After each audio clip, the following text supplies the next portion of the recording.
Hello friends, welcome back to the new tutorial. Today we are going to learn about the what is multi-factor authentication. So let's get started. So what is multi-factor authentication? Imagine your house has a front door. A password is likely a key under the doormat.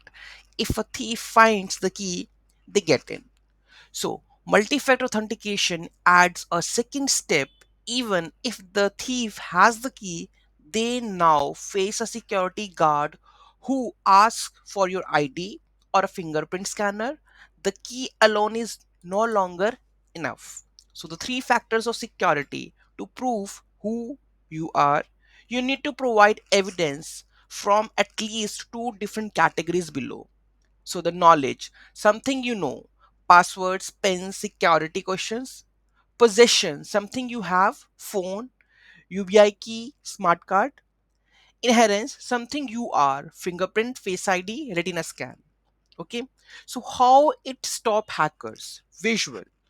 Here is why MFA works even if your password is stolen in data breach. User, password, then we have a MFA check, then access.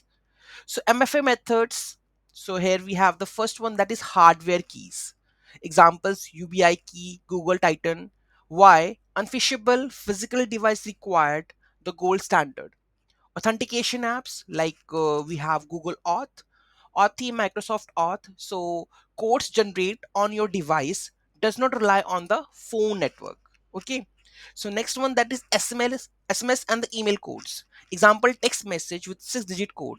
Better than nothing, but vulnerable to SIM swapping attacks. Okay, so whenever you can say we can send a code to your email and then we can verify, then you give the access. This is that one. Okay, the summary: enable MFA everywhere, especially email, banking, and the social media. Avoid SMS if possible. Use an app like Google Authenticator instead. Save backup codes. If you lose your phone, these are the only way to back in. So this is all about the multi-factor authentication. Any doubt, any query, do let me know in the comment section. Thank you so much for watching this video. Have a great day.